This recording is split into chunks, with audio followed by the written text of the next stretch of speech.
You're digging my ride from outer space. Have you ever watched a character in a cartoon do something so mental that it made you jump around the room like Daddy Duck on crack?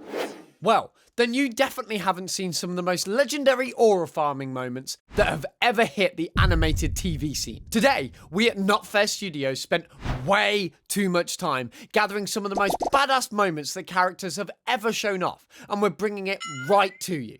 Starting off with someone whose title probably makes you think of the opposite of aura. Courage the Cowardly Dog. That one show about the pink dog who's actually scared of literally everything and somehow keeps saving his family from all kinds of eldritch abominations. There's Muriel, the old woman who might as well be a national treasure in the entire show, and then there's her husband, Eustace, who's quite frankly the biggest prick in nowhere. In the Ball of Revenge episode, this man completely loses his shit over Courage, all because of a fucking blanket. Courage, courage, courage. That stupid dog gets all the good stuff around here. I hate that dumb dog. Yeah, that's about it. Muriel knits her dog a blanket because she loves him. And Eustace, a fully grown man by the way, becomes so jealous that he calls in 6 of Courage's sworn enemies. And boy did he bring quite the list. There's cats, the Quack, the Weremole, the Puddle Queen, the Cajun Fox, and even that disgusting clutching foot thing. Like, sure, maybe next time someone cuts in line, might as well call f***ing John Wick or something. Whoever it is, I'll kill them. So they kidnap Muriel and lure Courage into the basement. Then they corner him there and force him into a game of dodgeball. But let's be real here. It wasn't a game they were playing. It was a public execution.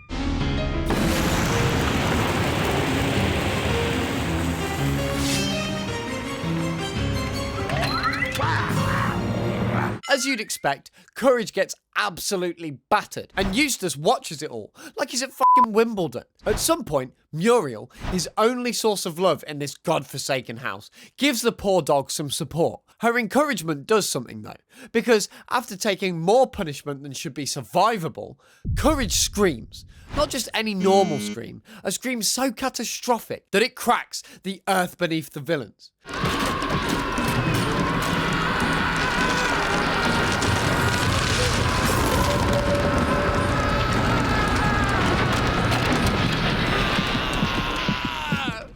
Now, was that an aura-worthy moment? You could probably say so. Like being able to shake the very foundation of your home with your voice like you're a frickin' dragonborn could definitely be something cool to a few, but it's certainly cool to us. But as unexpected as Courage's bravery is, there's one show that aura radiates from with just the name. Teen Titans had absolutely no business being as good as it was for a Cartoon Network show in 2003. And nowhere is that more apparent than in this scene. Let's set it up real quick. Slade, Jump City's most theatrical and insufferable villain, has announced his master plan to the Titans via a television broadcast. I suppose I'll just have to reveal it myself.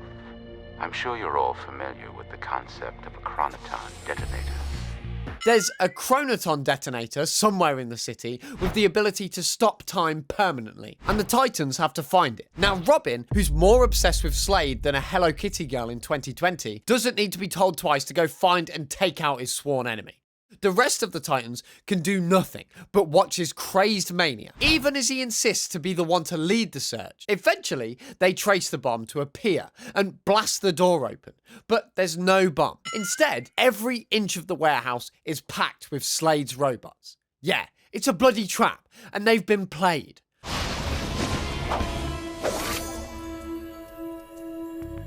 Empty? Oh man! I don't believe this. But Robin couldn't give less of a fuck, even if he tried. In fact, this was what he's been waiting for. Give him an army to rip through as stress relief. The fight starts and Robin goes charging in like a bloody raging bull.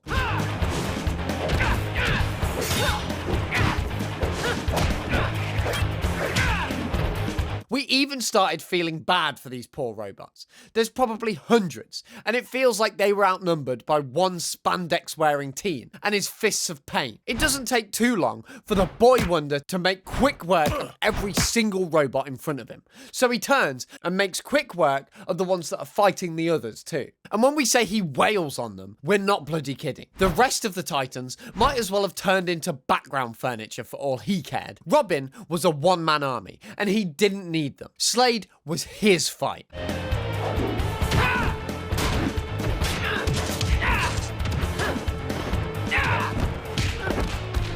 At the end of everything, Robin stands right in the middle of the pile of robot corpses, and with not a scratch on his traffic light themed suit, the aura's practically dripping off of him, and his team of super-powered teens can do nothing but tremble in the corner in fear of it. And since we're on the topic of crazed teenagers being reckless over their rivals and fighting robots, let's talk about Gravity Falls, shall we? We're not kidding, by the way. The similarity between these two moments is uncanny. But in my opinion, Dipper definitely takes the cake here on how epic his moment is. Context is everything with this one, since on paper, 12-year-old fights a small child inside a giant robot sounds like a bloody silly sentence. And yet, in the episode Gideon Rises, we see Dipper faced with this very moment when everything reaches its climax. The Pines family had spent the past few days being defeated over and over and over by a little kid with an expensive hairdo. Gideon Gleeful had finally gotten the deed to the Mystery Shack, putting Grunkle Stan out of a home and out of business. He also stole Journal 3 from Dipper, and that's enough to break Dipper. Despite everyone waiting on him to make another grand plan to turn the tides and win the battle, the truth was that Dipper had come to the grave realization that without his mystical diary of secrets, he's nothing but a prepubescent kid. So for his safety and his sister's, they board a bus, heading back to their parents. Honestly, would have been a bit bloody anticlimactic to end on an action-packed summer. Can't believe this is happening. Well, at least till a giant Gideon bot tears the whole roof off the bus, he'd already won. But Gideon, the little arse, wanted more. He wanted Mabel as his queen. And right as the giant robot walks away with his literal other half, Dipper's forced to make a choice. He can either fight a giant robot and get his life and family back, or he can admit that he really is nothing without that damn book. And you know what? Nobody would have blamed him for walking away here. But the madman actually dives off a cliff and breaks straight into the Gideon bot through its eye socket. As soon as he gets within grabbing distance of the little shit, Dipper delivers a right hook that would make both his grunkles bloody proud.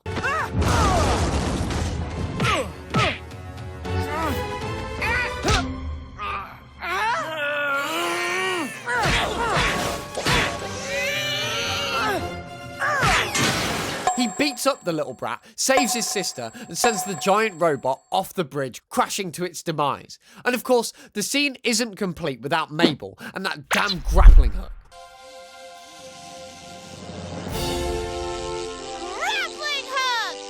Told you it would come in handy. We really don't know what they're feeding 12-year-olds these days, but it's definitely not what we had at that age. This is the kind of shit that would get you recruited into the Bat family. Speaking of good old bats, we can't have a list about aura farming characters without talking about the Caped Crusader himself. Specifically, the version of Batman from Batman the Animated Series, which, mind you, is one of the greatest pieces of television ever made. We'll hear no arguments on this. And this scene, from only the third episode of the entire run, is the single moment that the rest of the show's legacy hangs on. Scarecrow is terrorizing Gotham University with a fear toxin, and unfortunately, Batman gets dosed with it during their first confrontation, and spends the rest of the episode fighting off hallucinations of his father, Thomas Wayne, telling him he's a disgrace to the family name and a failure as a son. Bruce, you have failed me. Father? Things get to an all-time high when Batman finds himself outside the aircraft, clinging to it. While the fear toxin hits again, the father's voice tells him he has shamed the Waynes, that he's nothing but a disgrace. But if you know anything about Batman, you know that getting in his mind is bloody harder than breaking out of Alcatraz. So he talks right back to the hallucination, knowing fully well it isn't his real father's voice, and tells it to fuck right off. Then, to nobody in particular, heck, maybe to the whole of Gotham, and to the whole damn universe, he says what has to be the coldest line in fiction. Oh, you are not my father. I am not a disgrace. I am vengeance. I am the night. I am Batman! Then he swings right back into the cabin where Scarecrow's accidentally dosed himself with his own fear gas and ends up dangling unconscious from a ceiling fan in the police department. This is one of those scenes that can only really be pulled off by Batman. No one has the same levels of aura that this man has just by existing. But so far, we've only been looking at the heroes of their retrospective stories. Villains can have some serious aura moments too. And the first person that comes to mind is Amon from Legend of Korra. Amon is one of the most terrifying villains in cartoons, and his introduction really goes a long way to put a point on that. Episode 6 of the show is the night of the Pro Bending Championship, and the White Falls Wolfbats, who cheated their way through the tournament with a bribed referee, have just won the finals over the Fire Ferrets. The arena is packed. Republic City is celebrating, and Amon had previously threatened to attack the arena if the match wasn't cancelled. It's time for this city to stop worshipping bending athletes as if they were heroes. I am calling on the council to shut down the bending arena and cancel the finals, or else there will be severe consequences. Despite his threats, the council decided to keep the arena open, but they're still cautious enough to station metal-bending police officers throughout the event. Tenzin and Chief Lin Beifong are personally present, which means nowhere in the city could possibly be safer. But all of that means sweet f*** all when shit hits the fan. Equalists, who had been seated in the crowd as ordinary spectators, take down the police with ease. All while Amon walks around the arena like he owns the bloody place, with an infuriatingly high level of swagger. He walks over to Tano, the Wolfbats captain, who is still basking in his fraudulent victory, and removes his bending. And not just him, Amon removes the bending of each member of the team, one by one, in front of the entire city, and then kicks them into the pool below the ring. Then he gives a speech to the audience about the fate of the three men whose lives he just changed forever. Those men were supposedly the best in the bending world. It only took a few moments for me to cleanse them of their impurity. Yeah, this man has the world on his shoulders at this point, and he knows it. No one can stop him, and no one should even bother trying. Well, no one except the Avatar, right? The strongest bender in the world should be able to take one man. Well, when Korra finally gets to the scene, she tears after Amon across the roof of the arena. She attacks him with everything she has, and somehow that isn't even nearly enough to take him down. And after everything's said and done, Amon has Korra right where he wants her. With a simple action, he could take away her bending, the bending of the Avatar, right for the world to watch. But he doesn't, because he's saving her for last. His grand victory will be even sweeter when he finally comes for it.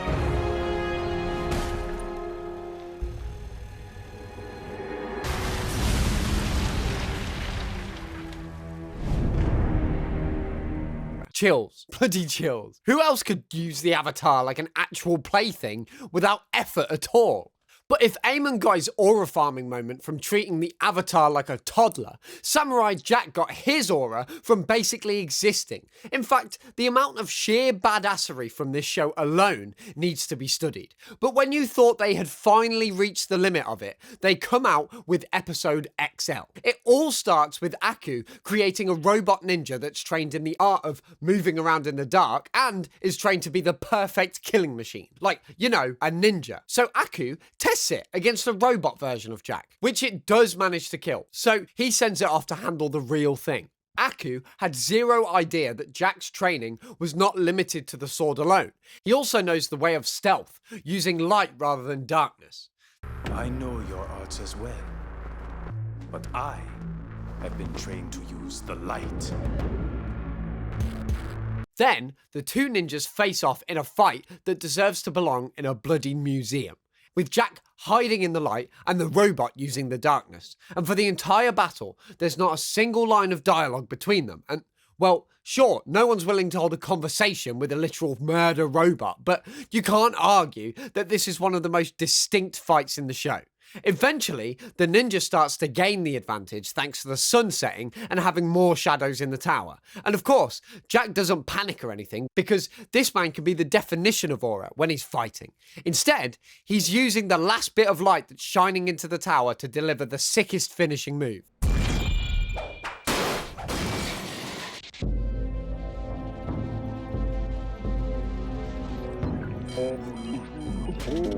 And do I even need to remind you that this is all in a show for kids? Yet Jack farmed more than enough aura in one bloody episode without saying a single word. If that doesn't speak volumes about everything this show has to offer, then I don't know what to tell you. And finally, we have the greatest character of all time in one of the greatest shows of all time. If you've watched Avatar: The Last Airbender, you're definitely aware of how much of a menace she is. Yeah, you are sorry. If you're not tough enough to stop the rock, then you could at least give it the pleasure of smushing you. Now, do you have what it takes to face that rock like an earthbender?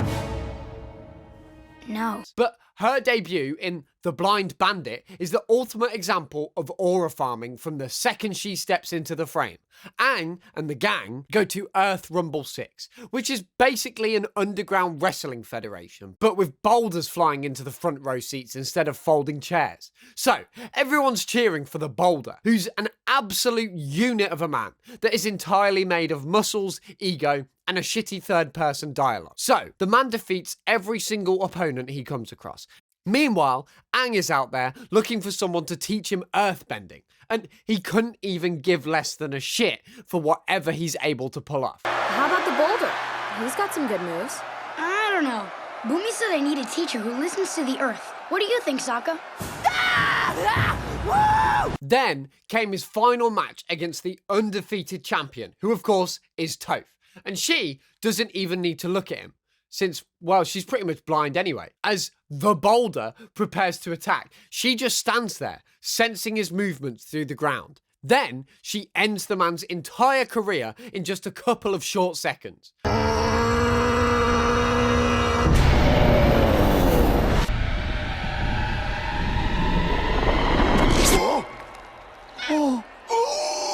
But that's not where it ends either. Long story short, Xing Fu and the other wrestlers kidnapped Aang and Toph, thinking that they staged the fact that Aang won against her. So, after some negotiation, the Beifong family pays off their ransom. They release Toph, but Xing Fu wants to hand Aang over to the Fire Nation for that sweet, sweet money. So, Toph, the blind little girl, decides to stay back and teach them a lesson.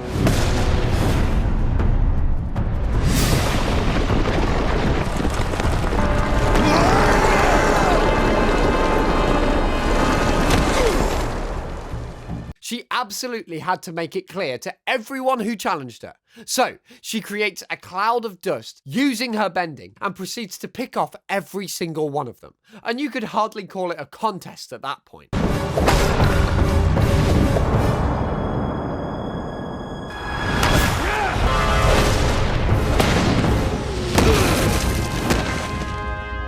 Well, sure, after all, she wasn't called the undefeated blind bandit of Earth Rumble 6 for nothing. But it's still crazy that she took on all of the fighters at once, and even gave Xing Fu a run for his money. Even she knew she's been the greatest earthbender in the world since day one. And honestly, we're not even going to argue with that. And to be honest, arguing with any of these characters on their aura in these scenes will probably get you a thwack to the face and a bruise to your ego. There's only one thing that you can do that would possibly get you the aura that these characters have. Just click that subscribe button down there and watch your aura shoot to over 9,000! And hey, don't just let me be the judge of that. Vegeta, what did you say his power level is? It's over 9,000! Cheerio!